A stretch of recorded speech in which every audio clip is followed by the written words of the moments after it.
Debo elegir mis palabras con mucho cuidado en este momento.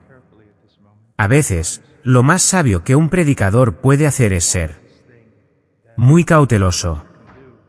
Al menos para mí en la adoración de esta mañana, el sentido muy profundo de la presencia de Dios y Él. Miedo a interrumpir eso, a decir algo tonto, a distraer de la persona de Jesucristo. Es algo hermoso y terrible venir a la presencia del Señor, tener algún sentido de su favor.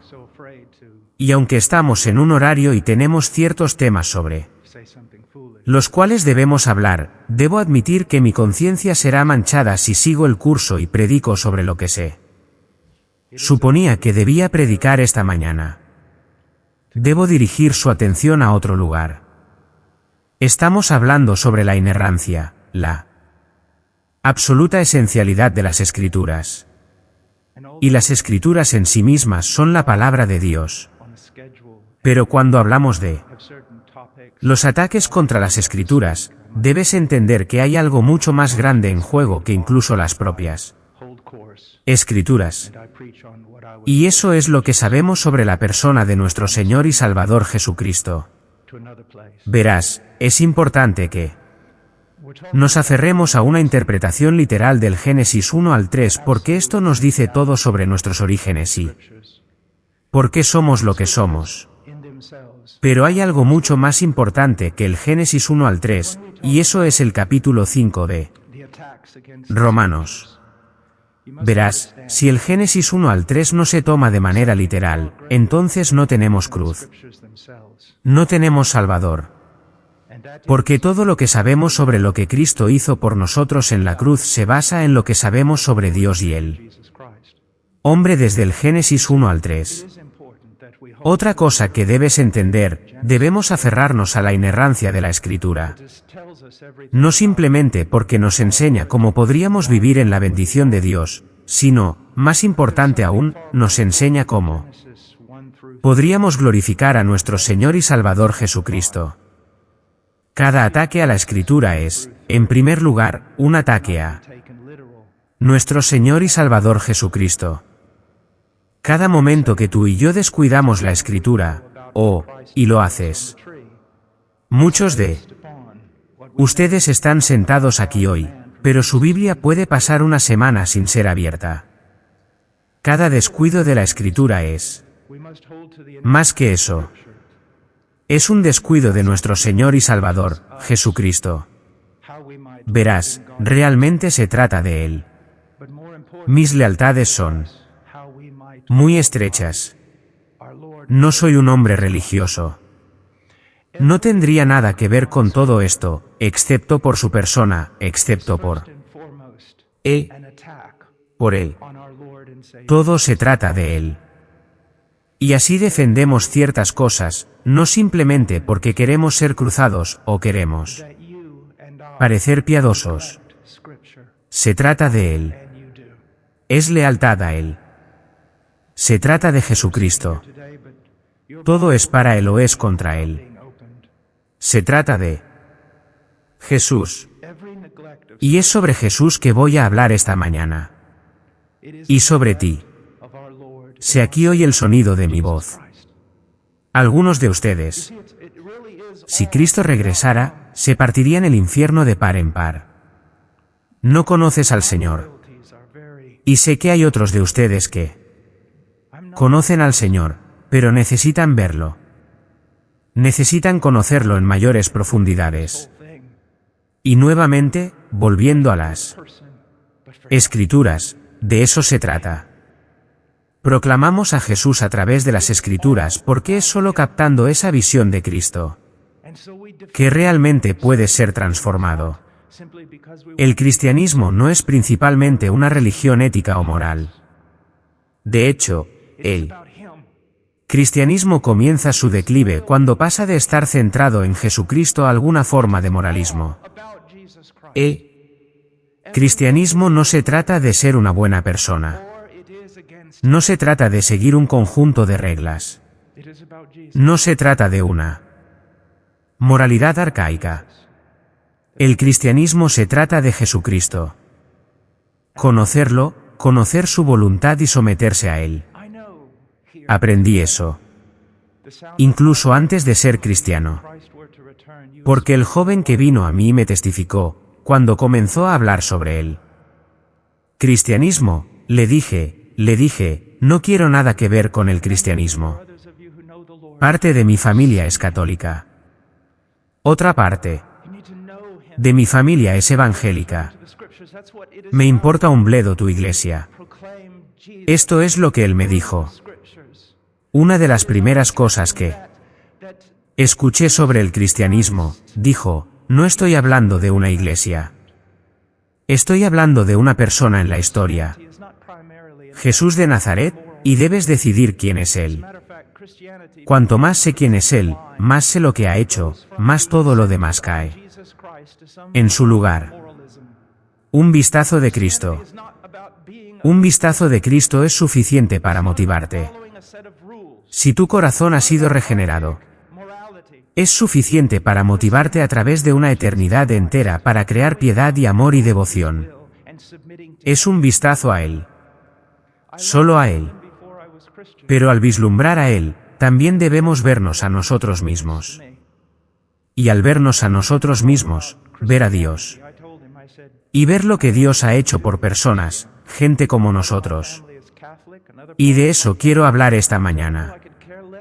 Voy a enseñar sobre los otros temas. Te lo puedo asegurar. Pero esta mañana, quiero hablar sobre Jesús.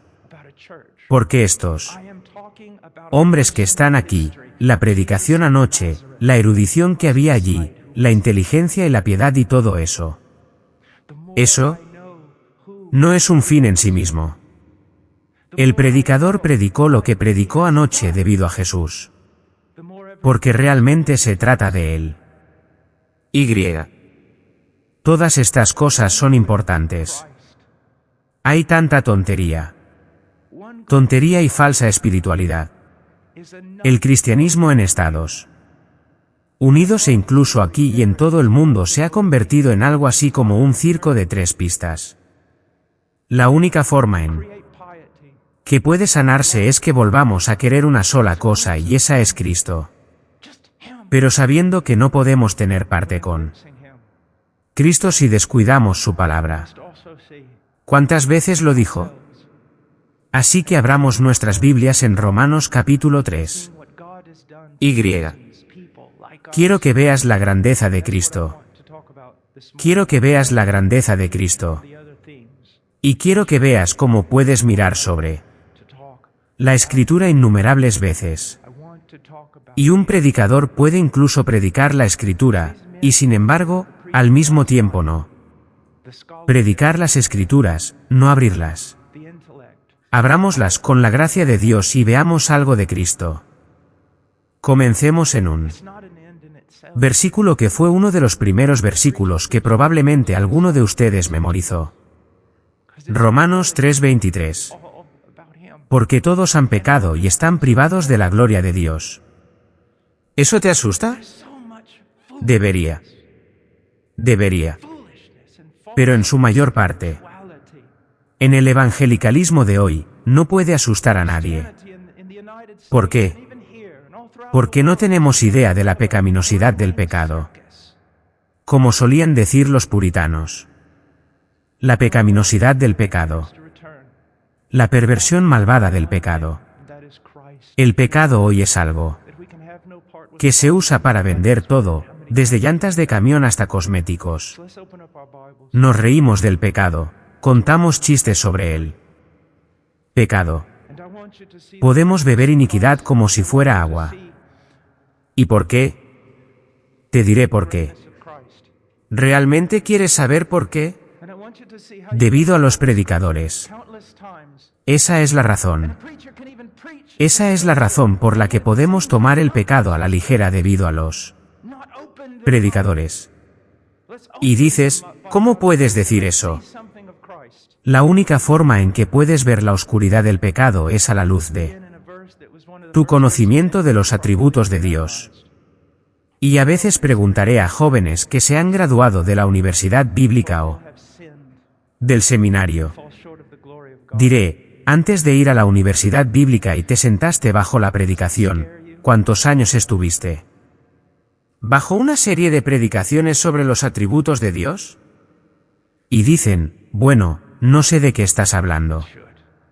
Bueno, antes de ir a la universidad bíblica, ¿cuántos años dedicaste a estudiar los atributos de Dios?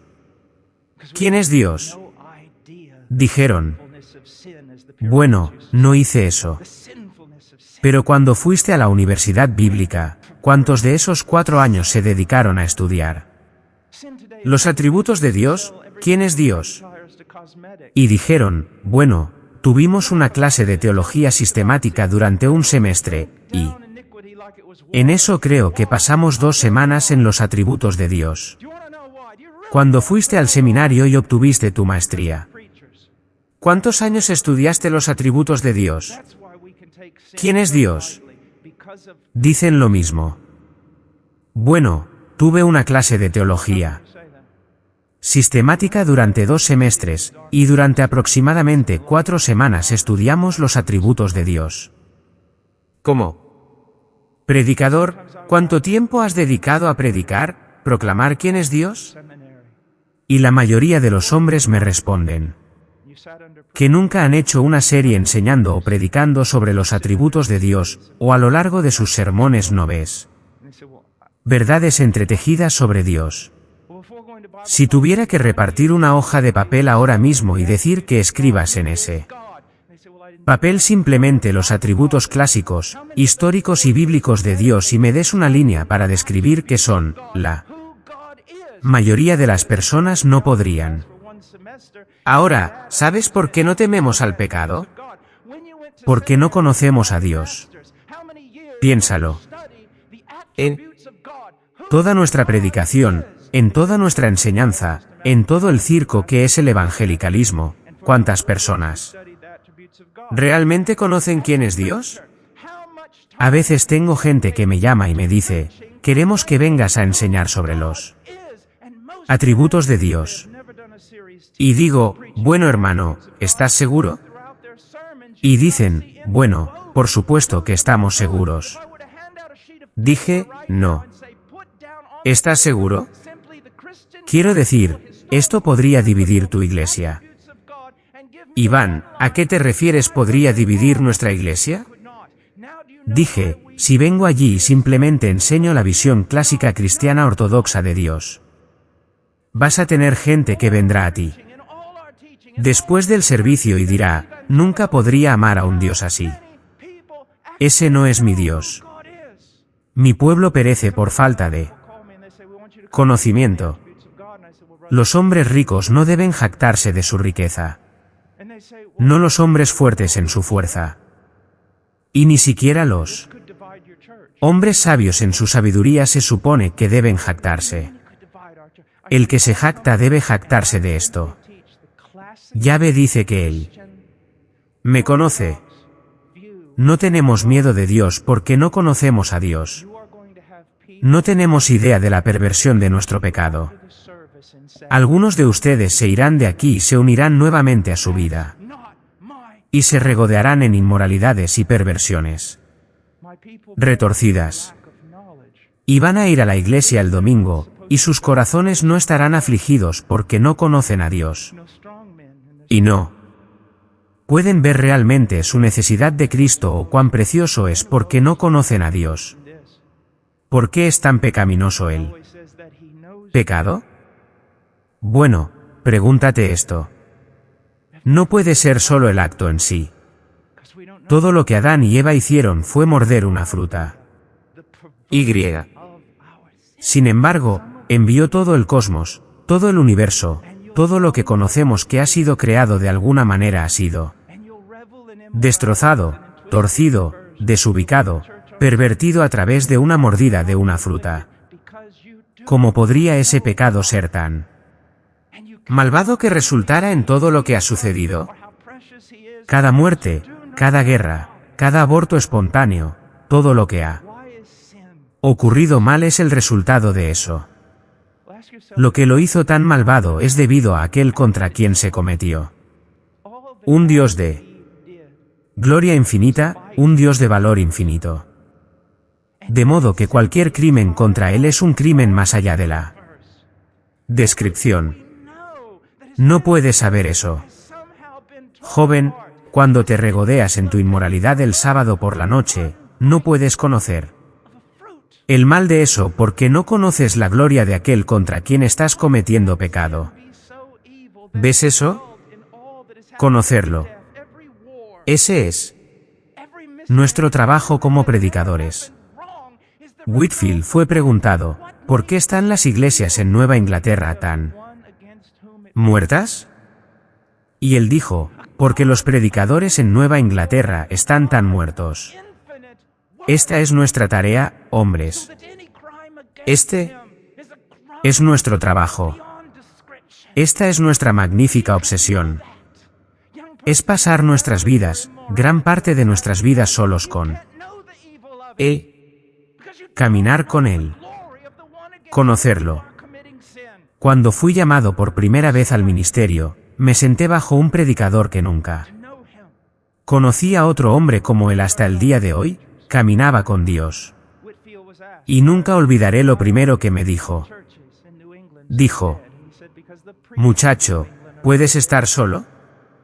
Al principio pensé que quería decir que si predico la verdad, estaré solo porque a nadie le gustaría, pero ese no era su punto. Esto es lo que quiso decir. Mientras todos tus otros amigos están corriendo en manadas de solteros y yendo a retiros cristianos, ¿puedes estar solo con Dios? ¿Puedes ser un hombre que pasa más tiempo solo con Dios que cualquier otra cosa? Predicador.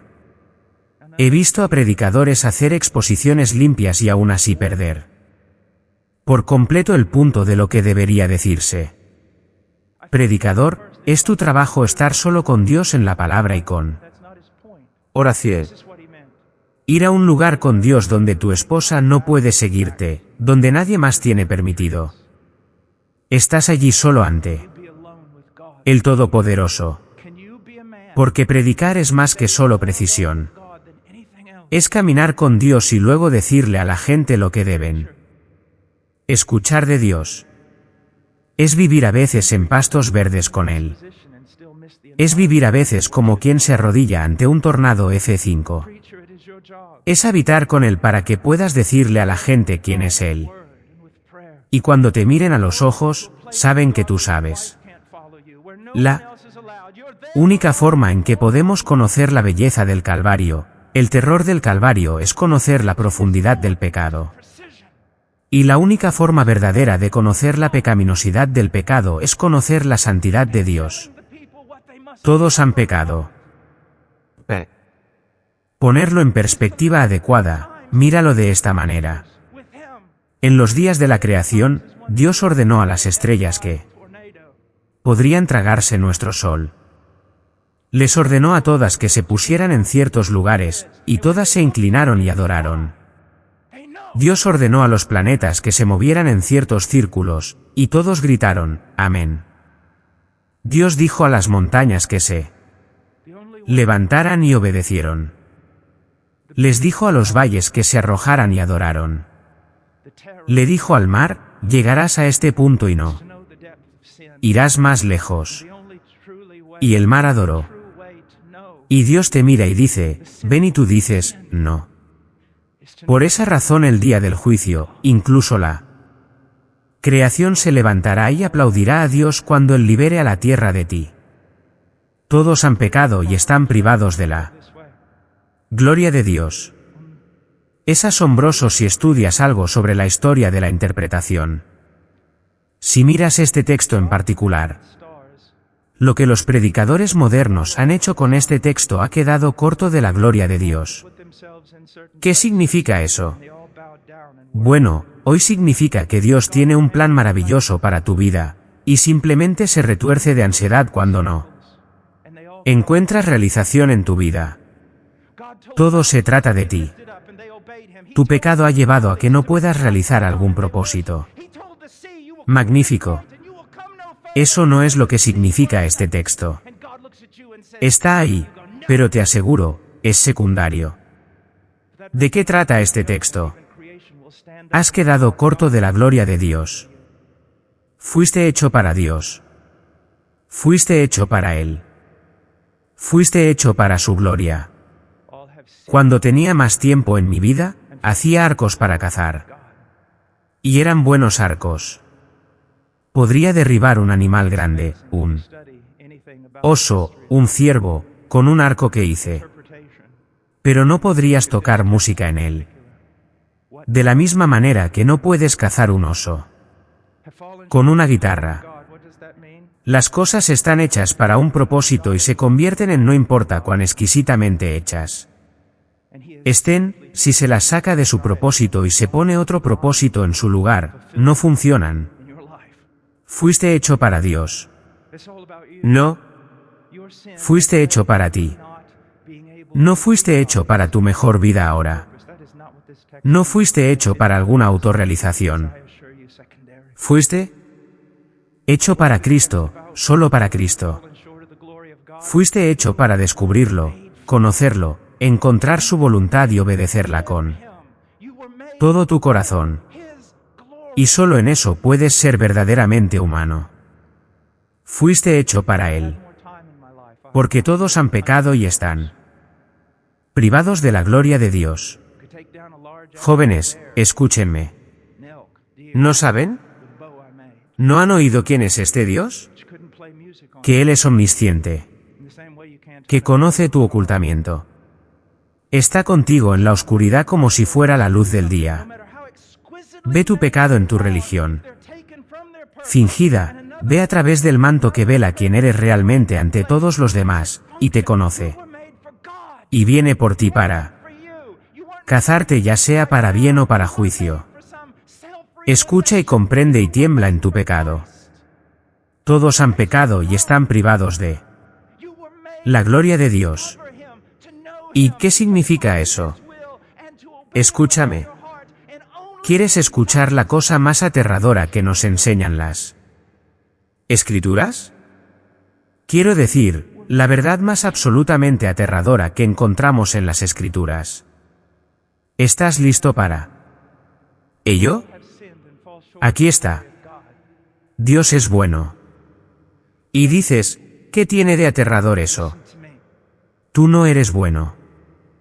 Entonces, ¿qué hace un Dios bueno con alguien como tú? ¿Me entiendes? Es la noticia más grandiosa escuchar que Dios es justo, porque sería espantoso tener este universo gobernado por un Hitler omnipotente. Es maravilloso que Él sea justo, pero luego miramos en Él, espejo de la palabra de Dios, y descubrimos que no somos justos. Y entonces, ¿dónde nos vamos a esconder? ¿Dónde vamos a ir? Porque puedo asegurarte algo. Dios no se lamenta por el pecado. Dios no se lamenta por tu pecado. Dios no se retuerce las manos de ansiedad mientras estás sentado en el trono porque eres rebelde. Nuestro pecado evoca algo de un Dios santo del que los predicadores rara vez hablan, y eso es su odio. Muchos de ustedes han oído, sí, Dios ama al pecador y odia al pecado. El problema con ese cliché es que no es bíblico. Puedo llevarte de escritura en escritura que muestra que el odio de Dios se manifiesta hacia los malvados. No es el pecado el que Dios envía al infierno para sufrir una eternidad de su ira. Es el pecador quien va al infierno. Y el infierno no es infierno porque Dios no esté allí. Infierno es infierno porque Dios está allí en la plenitud de su ira eterna. Debes entender esto. Hay algo llamado indignación justa. Lo has hecho. Recoges un periódico y lees sobre un niño pequeño que fue capturado cuando tenía 8 años por algún hombre criminal vil y torturado durante años. Y finalmente, cuando la policía lo descubre, en ese mismo momento que hacen el descubrimiento, el niño pequeño muere después de años de encontrar nada más que tortura. Y lees sobre eso en el periódico. Si yo me acercara a ti y dijera, ¿qué opinas de eso? Y dijiste, bueno, sabes, soy bastante neutral sobre todo el asunto. Entonces sabría que eras tan vil y malvado como el hombre que cometió estos crímenes. Sí. ¿Hay alguna decencia en ti? ¿Qué me dirías? Dices que estoy tan enojado. Si tú y yo, siendo malvados, podemos tener una forma de indignación justa, aunque bebamos iniquidad como agua y sin embargo, con algunos pecados tenemos una indignación justa que nos hará ir a la guerra, entonces, ¿cómo es un justo perfectamente santo un pecado a través del universo entero en corrupción? ¿Y crees que de alguna manera haciendo algo bueno, vas a cancelar algo malo? ¿Cómo estás justificado? Es un regalo. Mira el texto, se está repitiendo a sí mismo. Siendo justificado como un regalo. Por su gracia, está siendo redundante. Siendo justificado como un regalo, como un regalo, como un regalo. Ahora lo que dice aquí, siendo justificado como un regalo, está formulado a partir de una palabra griega dorian, que se usa en otro lugar en el Nuevo Testamento donde dice que lo odiaban sin causa. Toda la idea es que nadie nunca tuvo una causa para odiar a Jesús. Él nunca le dio a nadie una causa para odiarlo. Él nunca pecó. Él nunca pecó contra Dios. Él nunca pecó contra ninguna persona. Así que nadie nunca tuvo una causa para odiarlo. Y eso es lo que está diciendo este texto. Dios. Nunca le diste a Dios una causa para justificarte. Nunca. Nunca hiciste una cosa para darle a Dios ninguna razón para hacer algo contigo, excepto condenarte.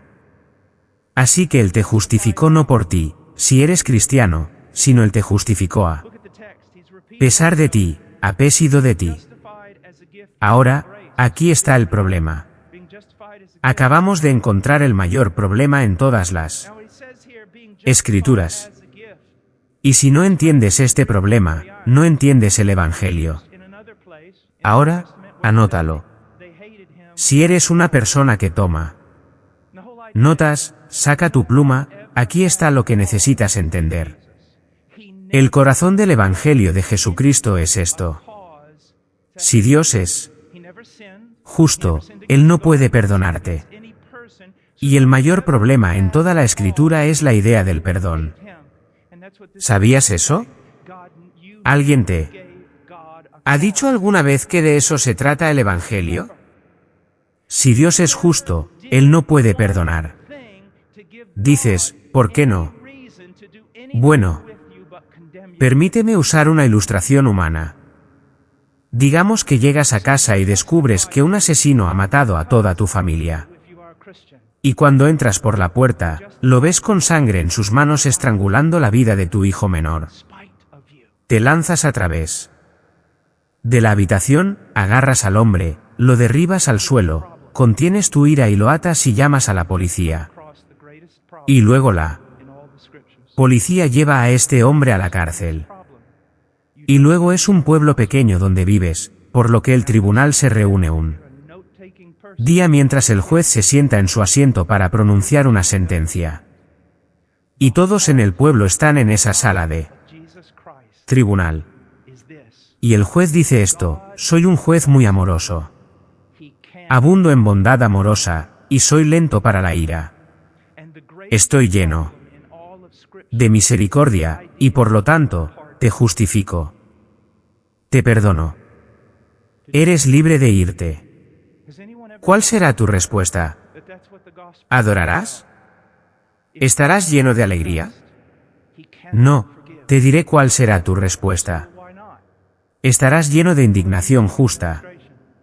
Dirás que hay un juez en el trono que es mucho más corrupto, mucho más malvado que el hombre al que libera. Comenzarás a escribir a presidentes y congresistas y parlamentos y todo lo demás, cada funcionario, cada persona con autoridad para decir que Este juez debe ser removido. ¿Por qué? Miremos algunos otros casos rápidamente. Quiero que miremos algo. Mantén tu lugar. Y mira por un momento. Ve a Éxodo, y te mostraré que esto está en toda la Biblia. Ve a Éxodo capítulo 34. Mira él. Versículo 5.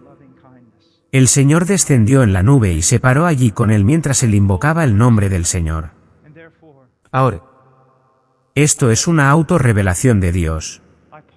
Esto es una de las más magníficas. Esto aquí es paralelo con Isaías 6. Esto es Dios bajando y explicando a Dios. Versículo 6. Entonces el Señor pasó por delante de él y proclamó al Señor, el Señor, compasivo y clemente, lento para la ira y abundante en bondad amorosa y verdad, que guarda la bondad amorosa para miles, que perdona la iniquidad, la transgresión y el pecado, sin embargo, no dejará sin castigo al culpable. ¿Lo ves? Míralo. Míralo cuidadosamente. Mira lo que está diciendo. Está diciendo algo que parece absolutamente contradictorio. Está diciendo, perdono todo tipo y clase de pecado. Y luego en la siguiente frase, castigaré todo tipo y clase de pecado. ¿Cómo haces ambos? ¿Cómo puede ser posible? ¿Cómo puede ser posible? Ahora quiero que mires en Proverbios por un momento. Vemos un principio allí en Proverbios 17. Mira Proverbios 17:15. El que justifica al malvado y el que condena al justo, ambos son una abominación para el Señor. No hay una palabra más fuerte usada en hebreo que esta. Idea de abominación. Es algo detestable, algo digno de odio. Es una abominación justificar al malvado. Y sin embargo, cuando llegamos al libro de Romanos capítulo 4, glorificamos el hecho de que Dios justifica al malvado. ¿A quién?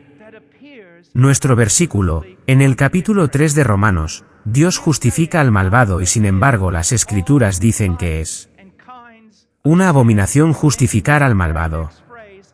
¿Cómo puede ser? Mira en Miqueas por un momento. Capítulo 7 versículo 18. ¿Quién es un Dios como tú, que perdona la iniquidad y pasa por alto el acto rebelde de los restos de su posesión? Él no retiene su ira para siempre porque se deleita en el amor inmutable. Él volverá a tener compasión de nosotros. Pisoteará nuestras iniquidades bajo sus pies.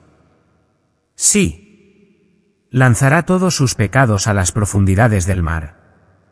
Ahora vuelve a Romanos. Capítulo 3. Bueno, vamos a ver el capítulo 4. Mira el versículo 7 del capítulo 4. Bienaventurados aquellos cuyas obras ilegales han sido perdonadas y cuyos pecados han sido cubiertos. Bienaventurado el hombre cuyo pecado el Señor no tomará en cuenta. Ahora lees eso y dices, oh gloria, oh gloria. Pero no entiendes el problema filosófico, el problema teológico que se revela en este texto. Dios está diciendo que cubre el pecado.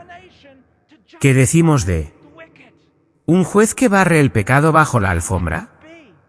¿Qué decimos de él? Que es corrupto. La gran pregunta de toda la Escritura es cómo puede Dios ser justo y al mismo tiempo justificar al malvado. ¿Cómo puede ser un Dios justo que castiga todo pecado y sin embargo perdona todo tipo y clase de pecado? ¿Cómo puede ser el Dios omnisciente que ve hasta las profundidades del corazón del hombre y le dará según lo que le corresponde, y sin embargo cubre el pecado y lo arroja al mar y lo elimina del culpable tan lejos como el este está del oeste? ¿Ves el problema? Esto es el corazón del Evangelio. ¿Cómo puede ser? ¿Cómo puede hacer esto? ¿Cómo? Y si piensas que lo estoy inventando, Mira el versículo 26 del capítulo 3 de Romanos. Para la demostración, digo, de su justicia en este momento presente para que Él sea justo y el justificador, el que tiene fe en Jesús. ¿Cómo puede Dios ser justo, mantener su justicia y sin embargo justificar a los hombres malvados? ¿Cómo es que podemos leer en Proverbios que cualquiera que justifica al malvado es una abominación y, sin embargo, avanzar hasta el Nuevo Testamento y adorar a Dios por hacer exactamente lo que Él dice que es una abominación? ¿Cómo puede ser reconciliado esto? Se reconcilia solo en la persona de nuestro Señor y Salvador Jesucristo. De hecho, cuando piensas en la reconciliación, piensas principalmente en la reconciliación del pecador con Dios. Pero hay algo aún más profundo que quiero que veas. La reconciliación de los atributos de Dios dentro de Él mismo en lo que respecta al pecador. Porque la acusación siempre ha sido, Dios, ¿por qué no mataste a David? Dios, no debería haber muerto con el resto de ellos. ¿Cómo has podido perdonar el pecado sin al mismo tiempo perder quién eres? ¿Ves eso? Y la respuesta se encuentra. No se encuentra en la ley.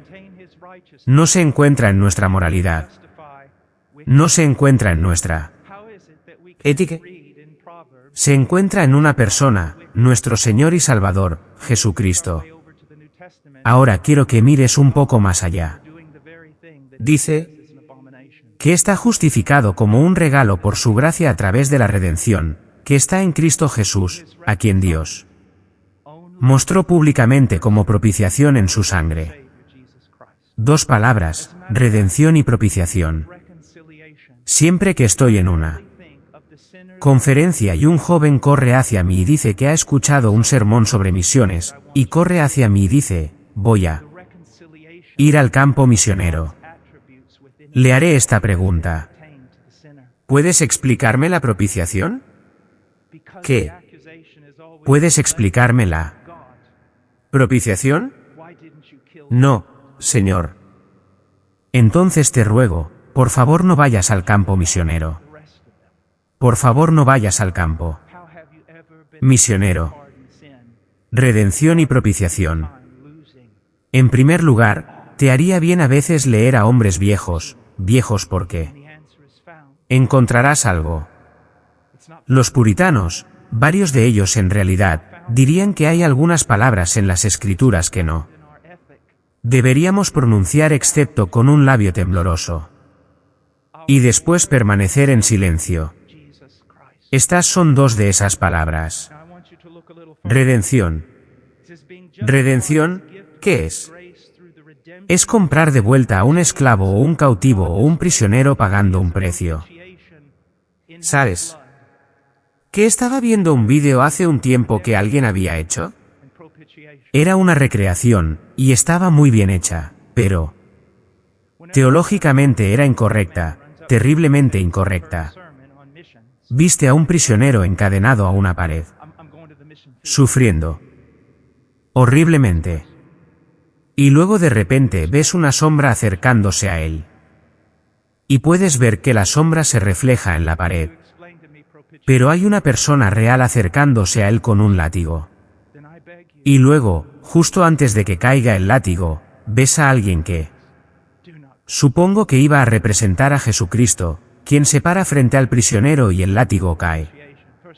El problema con esta presentación dramática es que el látigo estaba en la mano del diablo. Y Cristo estaba salvando a esta persona, redimiendo a esta persona tomando los latigazos del mismo Satanás.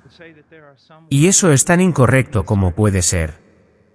Me encanta lo que dice el doctor Sproul cuando habla de la salvación. Dios te salvó si te salvó. Te salvó de él mismo. No era Satanás. ¿Quién venía tras de ti? Era Dios.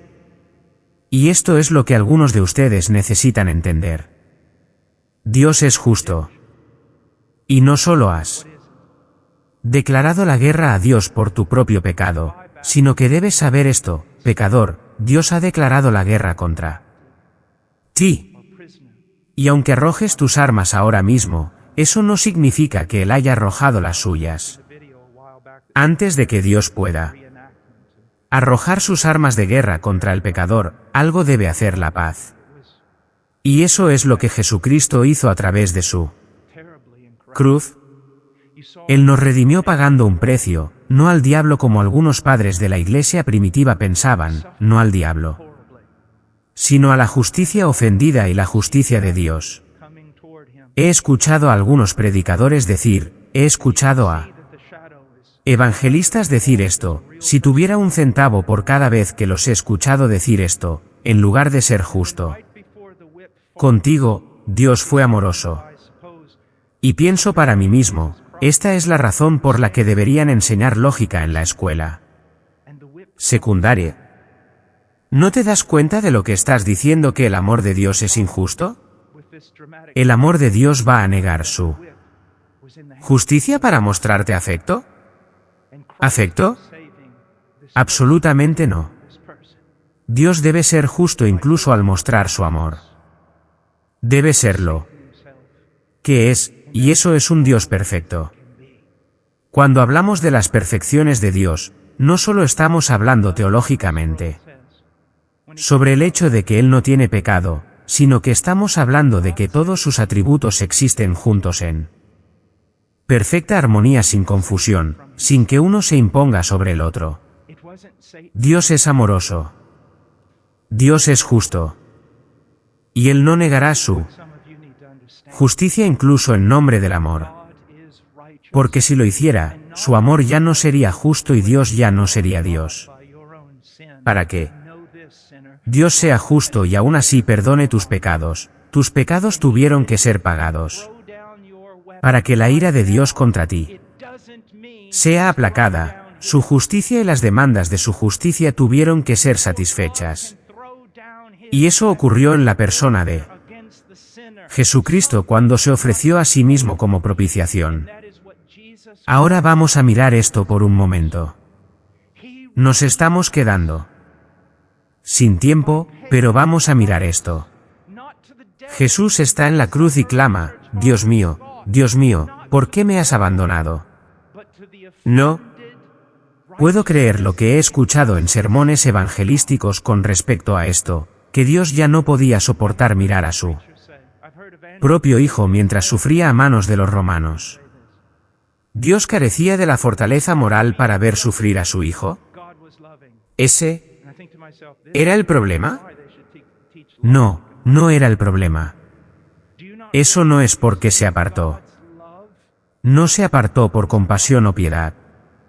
Se apartó en juicio porque en ese momento, el Hijo de Dios, el Dios 3 veces santo, el Hijo, cuando estaba en ese árbol, el que no conocía pecado tomó sobre sí el pecado de su pueblo.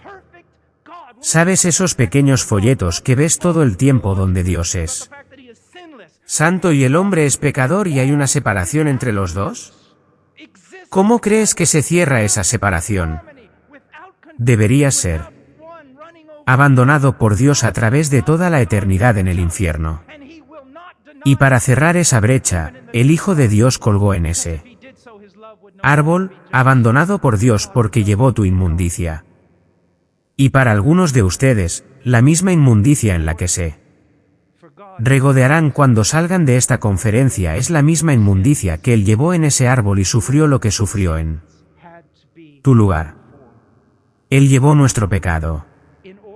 Dice en Gálatas, maldito es todo hombre que no cumple con todas las cosas escritas en el libro de la ley para realizarlas. Eres tú y yo. ¿Sabes qué significa eso? Significa que el pecador es tan vil que Él. Día del juicio, el culpable no redimido, el pecador, incluso algunos de ustedes, el día del juicio, cuando den su primer paso hacia el infierno, lo último que escucharán es toda la creación poniéndose de pie y aplaudiendo a Dios con gran regocijo porque Dios ha librado la tierra de ti. Eso es cuán vil es el pecado. Pero la Biblia dice en Gálatas 3:13 que Cristo redimió a su pueblo de la maldición de la ley haciéndose maldición en su lugar. Y luego cuando colgó en él árbol, amigo mío, podemos saber qué pasó en ese árbol volviendo al huerto de Getsemaní. Cuando gritó 3 veces, que pase de mí esta copa, que pase de mí esta copa. De nuevo, he escuchado a tantos predicadores. Apenas puedo soportar un sermón de Pascua en la mayoría de las iglesias. De hecho, justo después de que salió la película, La Pasión, tuve tantas personas que me escribieron y me dijeron, ¿sabes, qué piensas sobre La Pasión? ¿Qué piensas sobre esta película? Y todos criticando la película. Y yo les escribía a todos de vuelta y decía, no tengo tantos problemas con la película como los tengo con tu predicación del Evangelio. Porque incluso cuando salió esa película, recuerdo a un predicador bien conocido, él en la radio, estaba trabajando en la granja y él salió y dijo esto, ahora voy a explicarte qué pasó. Realmente en ese árbol. Dejé de trabajar, encendí mi llave y me aseguré de escuchar todo esto. Predicó durante 20 o 30 minutos y nunca una vez explicó qué pasó en la cruz. Habló sobre la corona de espinas. Habló sobre la lanza en el costado. Habló sobre los clavos en las manos y los pies y se perdió por completo el punto del Calvario. Cuando Jesús gritó, que pase de mí esta copa. ¿Realmente crees que miró hacia adelante y vio la corona de espinas en su cabeza y la lanza en su costado y los clavos en sus manos y le dijo al Padre, ¿es demasiado para mí soportar?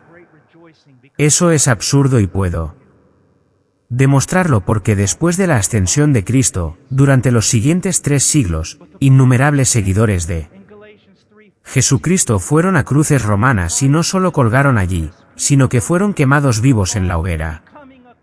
Y sin embargo, el testimonio de los mártires es que muchos de ellos fueron a esas cruces cantando himnos con alegría y alabando a Dios.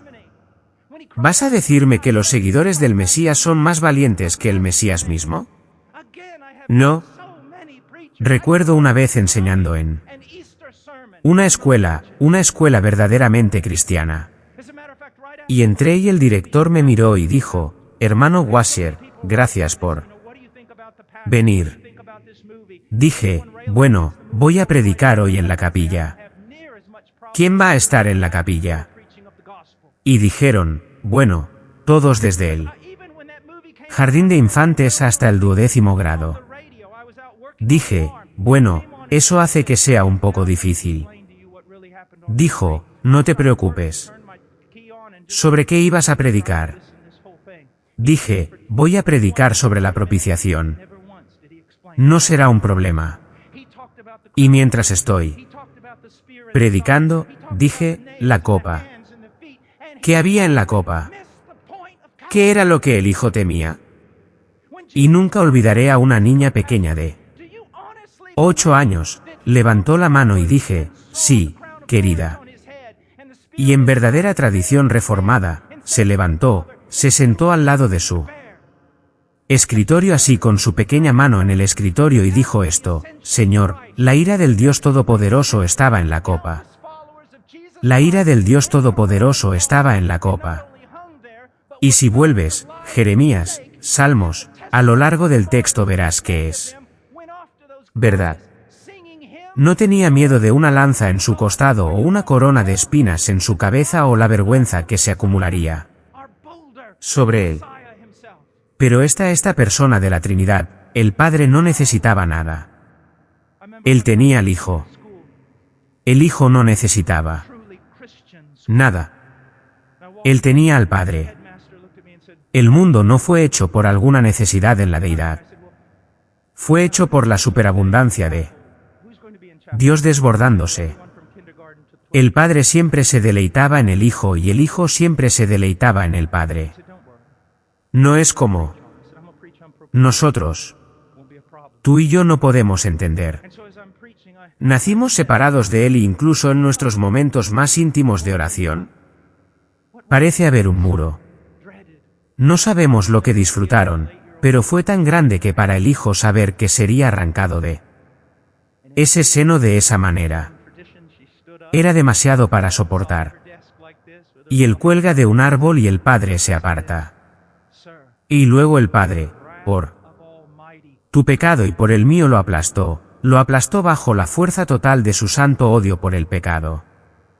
Y dijo que está terminado porque bebió cada gota de la copa que era necesaria para que la justicia de Dios estuviera satisfecha contra nosotros. Y así, la ira de Dios aplacada. Una vez estaba enseñando esto en una universidad y un estudiante se levantó. No era una universidad cristiana, y se levantó y dijo, tengo un problema real con tu mensaje. Y dije, ¿y cuál sería ese? Dijo, ¿cómo puede un hombre sufrir unas pocas horas cortas en un árbol y pagar por los pecados de una multitud de hombres a lo largo de toda la eternidad? Y dije, oh, joven, te amo por hacer esa pregunta. Ese hombre pudo sufrir unas pocas horas cortas en ese árbol y salvar a una multitud de hombres y mujeres de una eternidad de sufrimiento en el infierno porque ese hombre valía más que todos ellos juntos. Toma todo lo que es montañas y montículos, estrellas, rocas, toda la humanidad. Toma todo lo que alguna vez fue glorioso en la creación, todo lo que vale la pena y ponlo en una balanza. Y pon al Hijo al otro lado, y él pesa más que todos ellos. Y es porque su cabeza tiene tanto valor que su sacrificio es tal recompensa y paga tanto. Es por eso que como cristianos queremos ser santos, no porque queramos nuestra mejor vida ahora. Al diablo con la mayoría de las cosas que estos predicadores prometen hoy. No los quiero. Es solo Cristo debido a su valor, debido a lo que ha hecho con pecadores miserables, lo que ha hecho por ellos. Y murió en ese árbol. Murió. Recuerdo a un joven hace años, era como el chico grande del campus. Y llegó a conocer el Evangelio y nunca olvidaré esto. Llegó a conocer el Evangelio y 2 días después, sus amigos lo encontraron fuera de sí. Está en medio del campus y tiene un montón grande de folletos y simplemente va por ahí repartiendo folletos. Y vinieron y lo agarraron y lo apartaron y dijeron, ¿qué estás haciendo? Como ves, la gente se está riendo. Están burlándose. Las chicas se están burlando de ti. Chicos que antes ni siquiera soñarían con desafiarte se están burlando de ti. ¿Qué estás haciendo? Y todo lo que podías seguir diciendo era murió. Murió. Murió. No tengo nada más que hacer ahora. Murió por mí. Murió por mí. Es lo que controla nuestra vida. Nuestra moralidad no surge de solo seguir reglas. Es la presencia y la morada de Él. Queremos ser diferentes por Él, porque toda tu moralidad no es más que idolatría a menos que sea por. Y si eres predicador y prometes a la gente que venga a la iglesia y agarre el Evangelio para que pueda arreglar tu matrimonio, solo los estás llevando a otra forma de idolatría. Es por Cristo. Es por Cristo. Él murió. Y al tercer día, resucitó. Resucitó. ¿Y qué es eso? Esa es la palabra de Dios.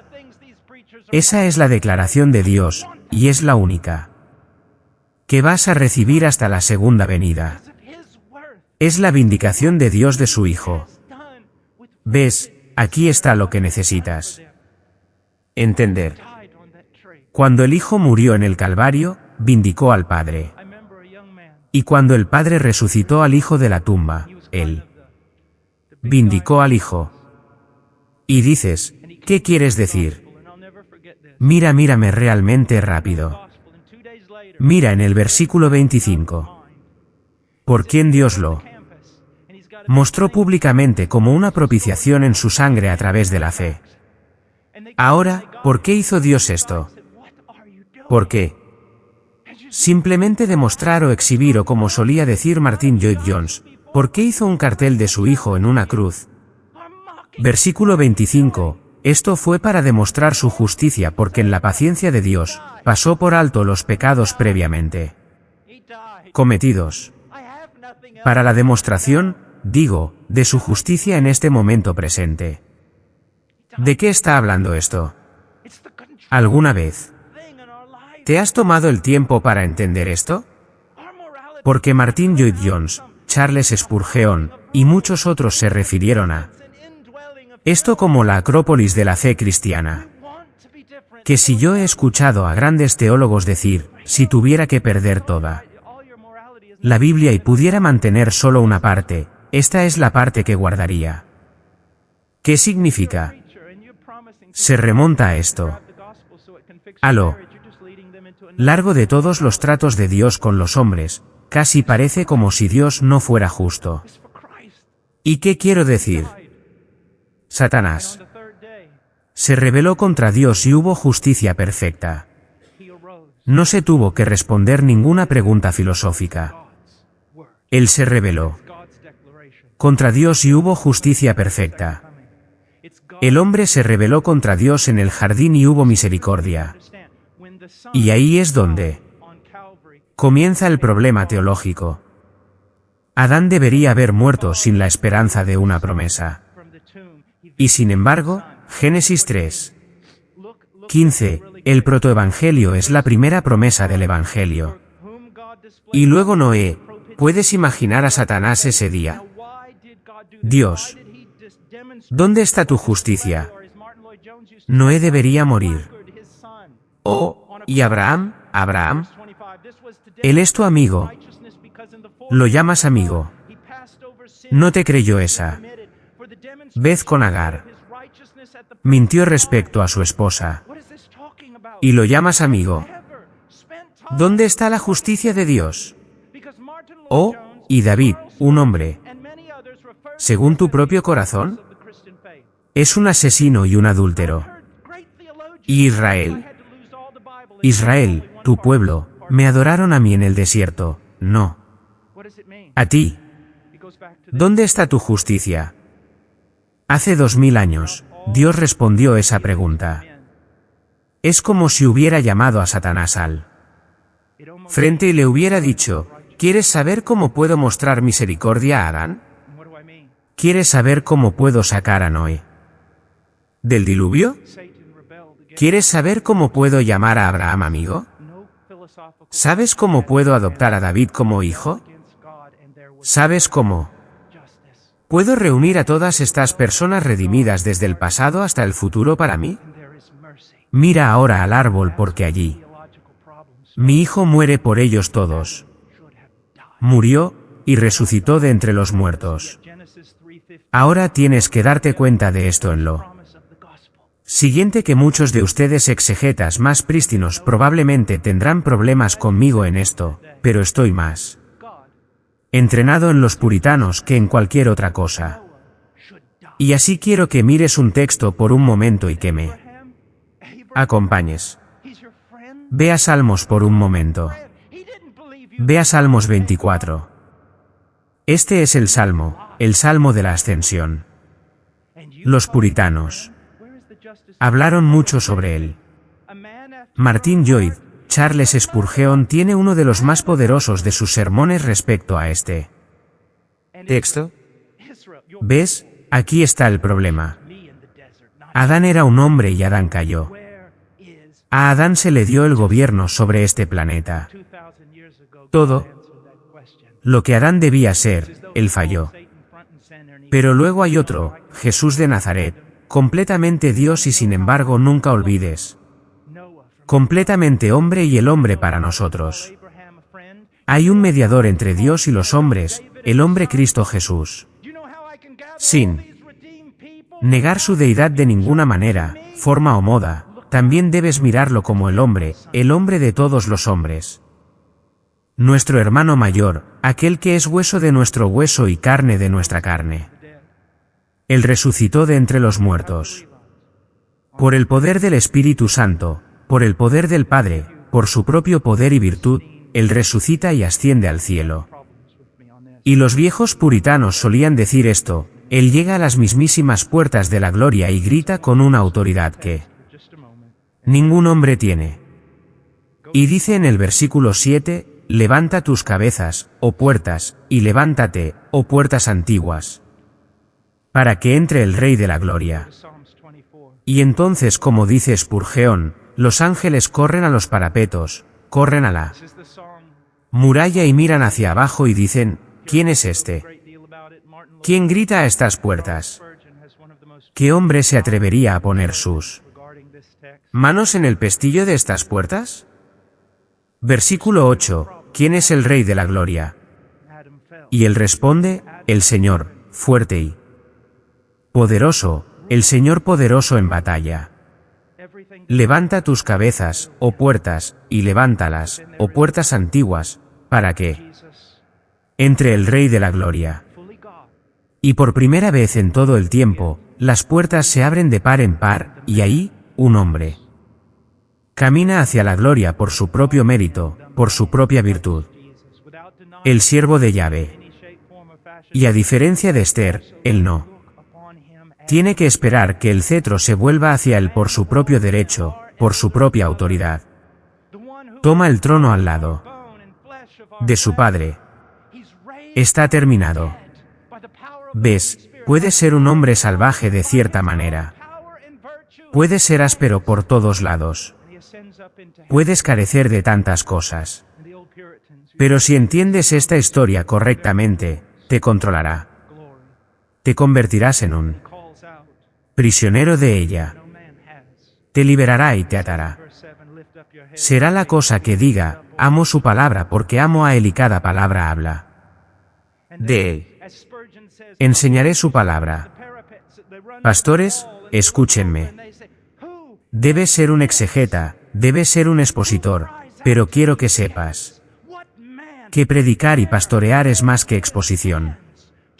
Es más que incluso buena teología. No es menos que esas cosas. Pero hacemos estas cosas. Estudiamos largas horas. Intentamos ser precisos para que podamos darlo a conocer correctamente. Por eso lo hacemos. Lo hacemos por Él. Lo hacemos por lo que ha hecho.